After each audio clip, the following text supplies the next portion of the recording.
चलिए अब हम बात करते हैं इस यूनिट के last topic but most let r plus dot be a ring. माना कि r plus dot be a ring in non empty subset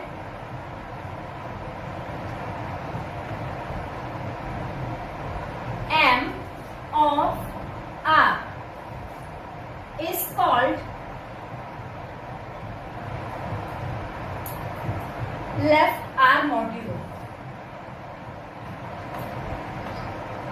if it is closed under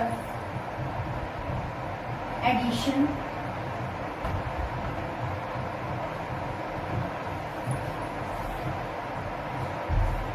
it is closed under addition, or we can say it as M is an abelian group with respect to addition. M is an abelian group with respect to addition, and an external composition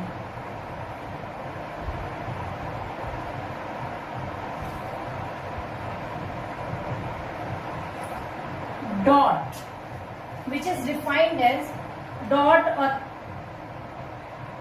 R cross M, an external composition R cross M, which is defined as R cross M to M. This external composition is defined as for all R belongs to R, M belongs to M, Rm belongs to M, and satisfy following properties. First, M1, M2, M3.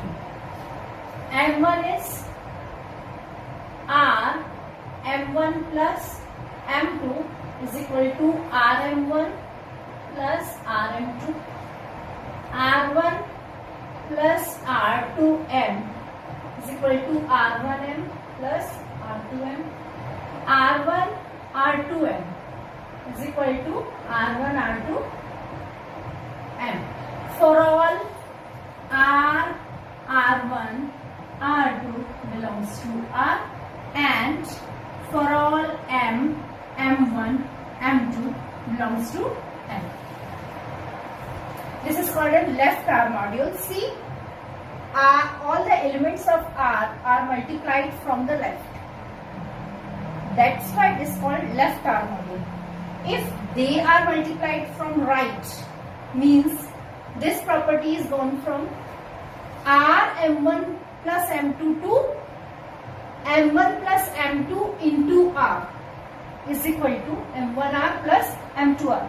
Means R के जो elements है वो left side से multiply ना होके right side से multiply होंगे, तो हम इसी मॉड्यूल को क्या कहेंगे, राइट R मॉड्यूल, और combinedly both are called modules, R modules.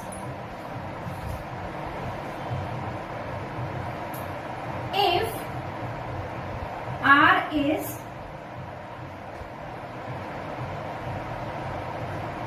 commutative ring with unity, then 1 belongs to R, so 1 dot M is equal to M. R is, that module is called module on unit ring. See, the totality is called the module. For the module, we have to study some important topics, some examples, types of modules, submodules, homomorphism and all that. For example, now we start one example. Every abelian group on the ring of integer is again a module. Let G plus be an abelian group and I be the ring of integers.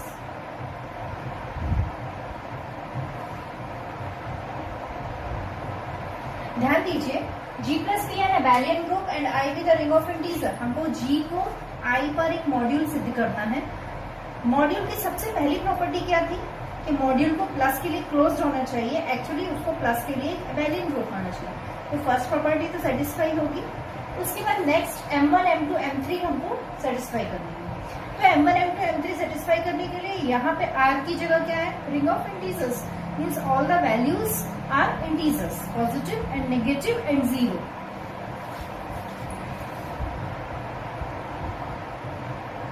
Be the ring of integer. See, since G plus is an abelian group,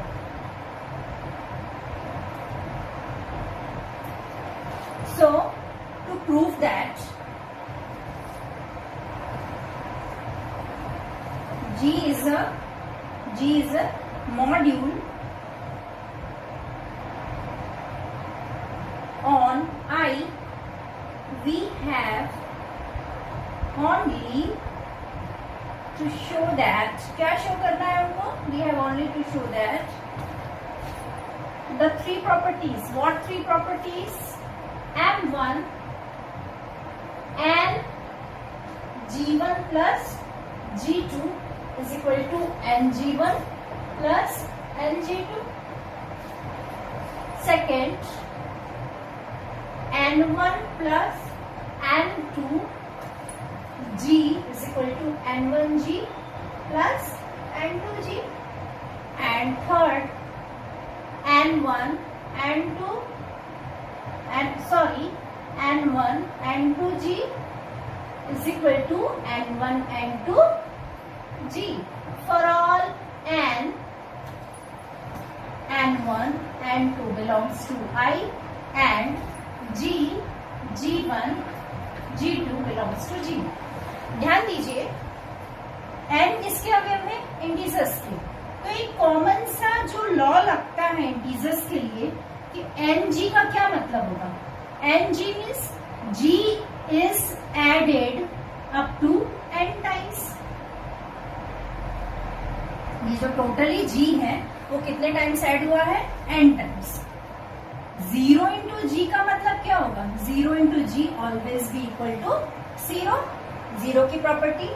ये दो properties हम अगर follow करते हैं तो हमको इसको सिद्ध करना है। तो ये ध्यान रखिए कि ये n जो है, ये n यदि पॉजिटिव है तो n g is equal to g added up to n times, और नेगेटिव है तो minus n g is equal to minus of g plus g up to n times.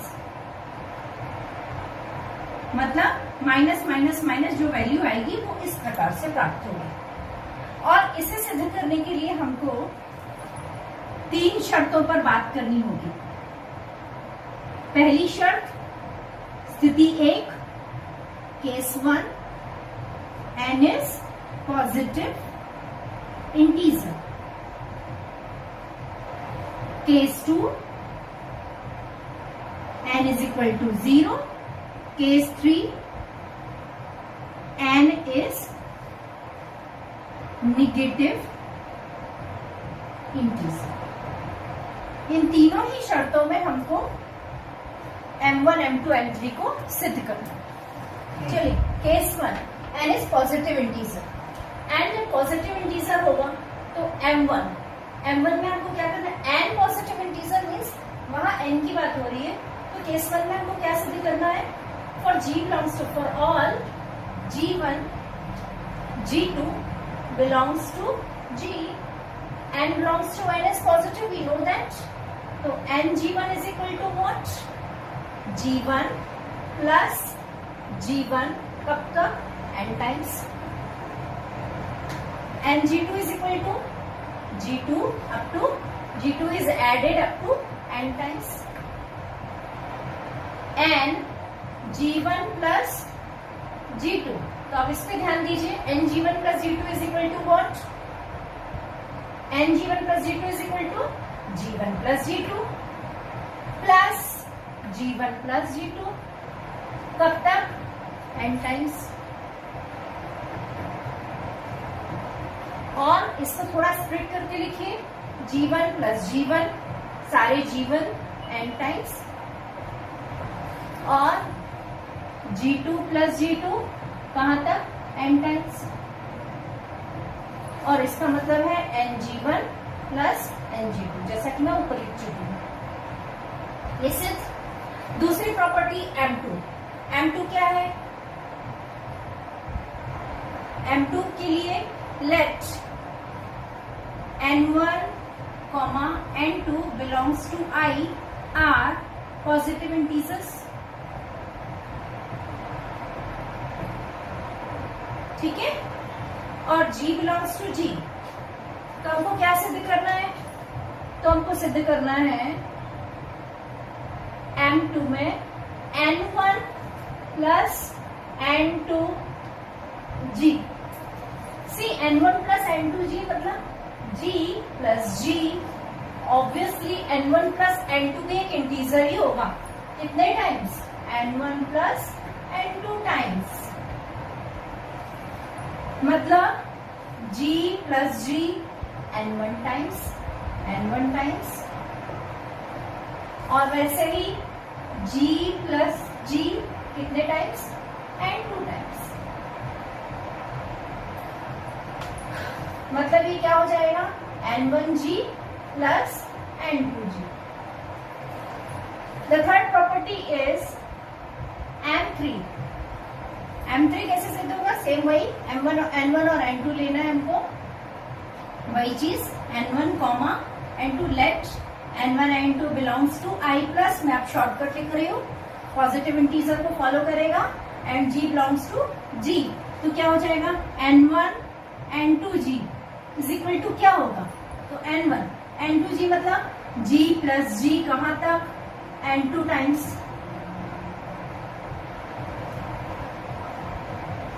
N2 times G add हो रहा है। क्या हम इसको लिख सकते हैं? N1 टाइम मतलब N1 G plus N1 G कितने टाइम्स? N2 times. मतलब सीधी सी बात है, N1G को N2 टाइम्स ऐड करोगे, फिर N1G को N2 टाइम्स ऐड करोगे, इसका मतलब आप क्या पाओगे? N1 N2 G। This is third property. Now take the second case. What is the second case? Case 2, if n is equal to 0। So we know that n is equal to 0। M1 क्या होगा? n अगर 0 है तो n G1 plus G2 is equal to 0 times G1 plus G2, मतलब 0 times G1 plus 0 times G2। क्यों? क्योंकि इसकी value भी 0 आएगी और इसकी वैल्यू भी 0 आएगी। 0 प्लस 0 मतलब ये भी 0। M2 अगर दो जीरोज हैं तो ऑब्वियसली उस केस में भी क्या हो जाएगा? ऑब्वियस सी चीज होगी N1 प्लस N2 G, मतलब 0 प्लस 0 G। सीधी सी बात है, ये वैल्यू भी कितनी होगी? 0। किसके बराबर होगी? N1G plus N2G। और थर्ड केस भी ऑब्वियस होगा N1 N2G which is also equal to 0 is equal to N1 N2G। चलिए अब हम थर्ड केस की बात करते हैं। If n belongs to I minus. तो थर्ड केस है, इस केस में हमको if n belongs to I minus shortcut में लिखा है, जो कि मैं पहले बता चुकी थी कि n क्या होना चाहिए? Negative integer. अगर नेगेटिव इंटीजर होगा तो उसके लिए भी M1। तो M1 केस क्या था? NG plus NG1 plus G2 is equal to, तो if n is equal to negative number let n is equal to minus n belongs to I minus. ठीक है, तो क्या होगा?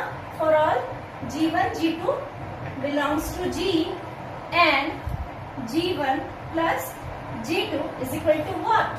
Minus M G1 plus G2 is equal to what? Minus of M times G1 plus G2. You can write it as minus of that MG1 plus MG2. Why? Because M belongs to I plus। M क्या है? Positive integer, जो हम first case में prove कर चुके हैं। तो क्या हो जाएगा? Minus of Mg1 plus minus of Mg1 minus of Mg2। You can write it as minus M of G1 plus minus M of G2, you can write it as Ng1 plus Ng2. This is your first case. Second property, M2. What is M2? M2 says that N1 comma N2 belongs to I minus. Let N1 N2 belongs to I minus. Also, let N1 is equal to minus N1 and N2 is equal to minus N2. For G belongs to G. What you have to prove here? N1 plus N2 G is equal to. See, N1 plus N2 G मतलब minus M1 G minus M1 plus minus M2 G. You can write it as minus of M1 plus M2 G. You have proved it as minus M1G plus minus M2G. That is N1 plus N1G plus N2G. The last one is M3. What is M3? N1 N2 G. उसी में देख लीजिए minus M1 minus M2 G.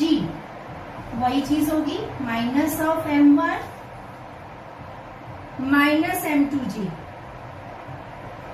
Minus minus plus minus M1 minus M2G minus M1 into minus M2 whole into G is equals to N1G N1 N2 into G.